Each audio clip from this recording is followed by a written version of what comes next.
Hey folks, Mike Paralak here to entertain you with the help of Christopher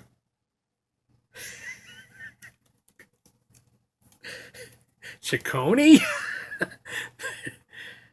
Andrew Kaufman is credited for that picture. He wrote a book called Life with My Sister Madonna.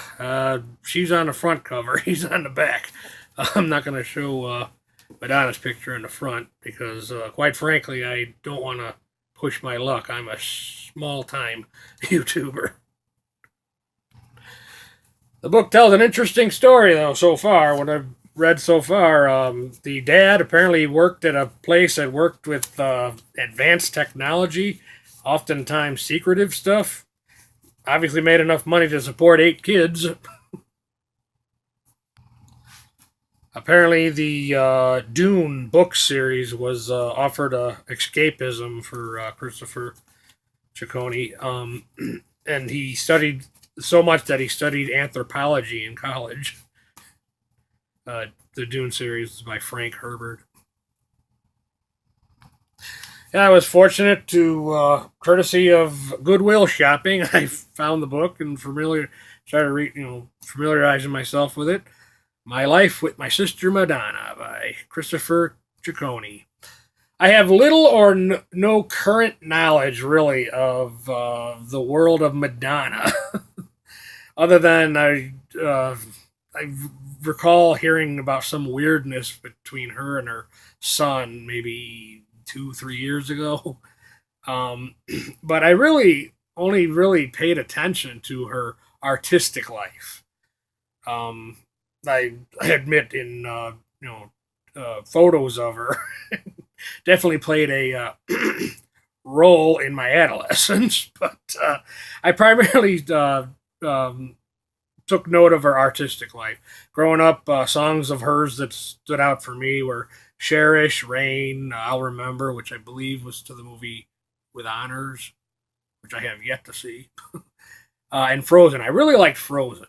Um, More recently, fast forward, apparently she's got a new album out with a song called God Control. Interesting. And I watched the video. Interesting. But I only really paid attention to her artistic life versus her personal life. I knew people always said things about her as far back as I can remember, but I didn't. I would when I would come to understand what the heck they were talking about. My personal conclusion was well, she's a successful woman, so obviously people are going to talk smack about her. And beyond that, I really didn't think about it too in depthly.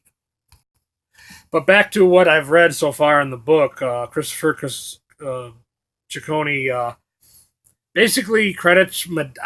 I get the impression with what he's saying and everything is that he definitely credits Madonna as introducing him to ballet and eventually gay bars. um, uh, you know, Crediting her as helping him to find himself and the nature of his homosexuality. Okay, perhaps that's why what I read and what I've seen in the tabloid a few years back in regards to her and her son. This this might be the fact that in more recent years she sees fit to emasculate or feminize, probably a better word choice, her son. That thing she saw in her little brother then and was correct about, she might think she sees in her own son now, and maybe he is. I don't know.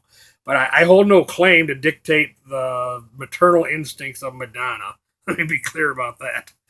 The only thing I would say is if her instincts are correct, that still does not justify forced feminization of her son. If he is, in fact, gay, that's for him to figure out for himself in his own time. Another possibility, and even Christopher Ciccone doesn't sugarcoat the fact that Madonna naturally has a high sense of self, borderline ego. When I say borderline, honestly, no pun intended. Now, I may be wrong in my assumption. It may not be ego. It may be more about a deep seated self conscious thing. Again, the words of her little brother, Christopher Ciccone, she does not like high-profile Hollywood parties. Not because she has anything against Hollywood, but because on some level, according to him, at least in 2008 when this book was written, she still is seeking validation from such people. To which I say, surprise, surprise. She prefers her parties to be lower keyed, with her the center of attention. There is no doubt in my mind there are those who are happy to cater to her will. I would imagine she has a pretty hardcore fan base within the LBGT community. Wouldn't it just be awesome if Madonna's very own son came out as gay? Now, I'm not saying that if this is in fact factual, that this makes her evil, just human, and subject to the same 7 ills as the rest of us. Imagine that. Madonna, human. No, I'm not going to break out into the Joan Osborne song, What If God Was One of Us? That's more or less my take on the book so far. When I finish it, I might make a follow-up video, depending on how many likes and views this one gets. Beyond what I said here, the other stuff that Christopher Ciccone talked about pertained more to personal hardships, tragedies, and experiences in adolescence, to which I don't feel it's my place to talk about that.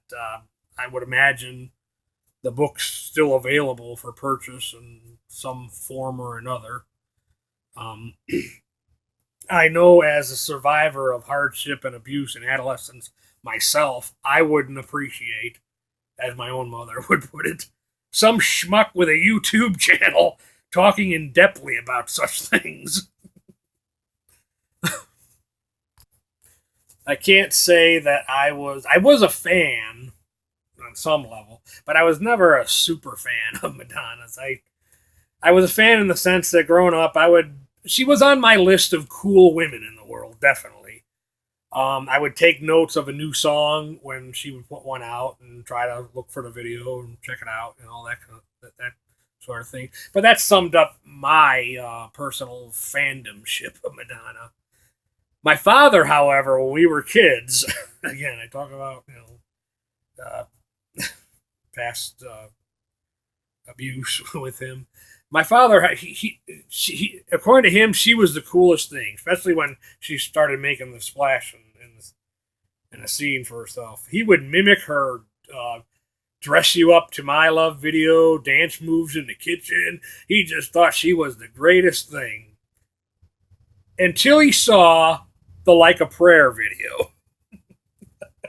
And she kissed an African-American man.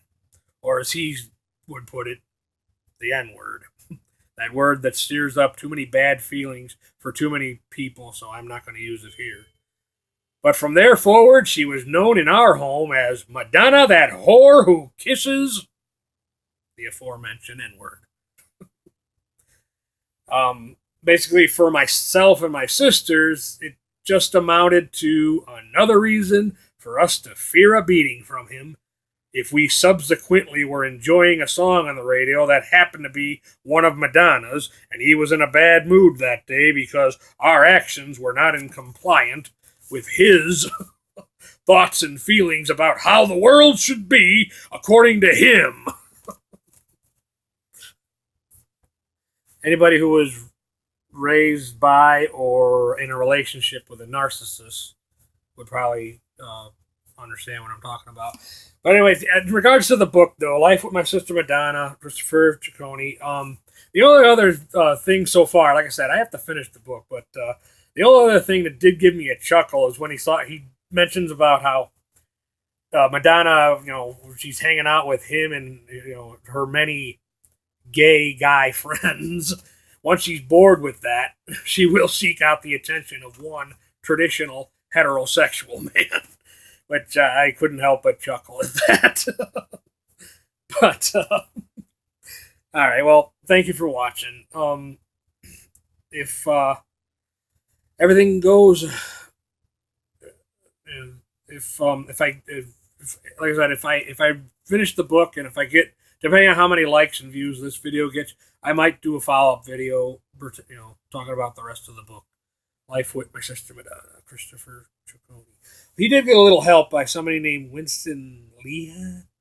I'm not sure if I'm pronouncing that right. Leigh. Leah.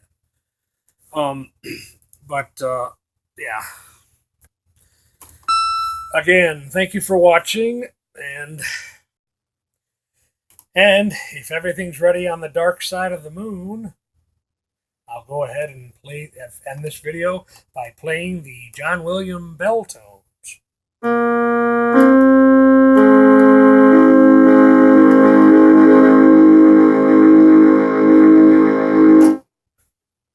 Thanks.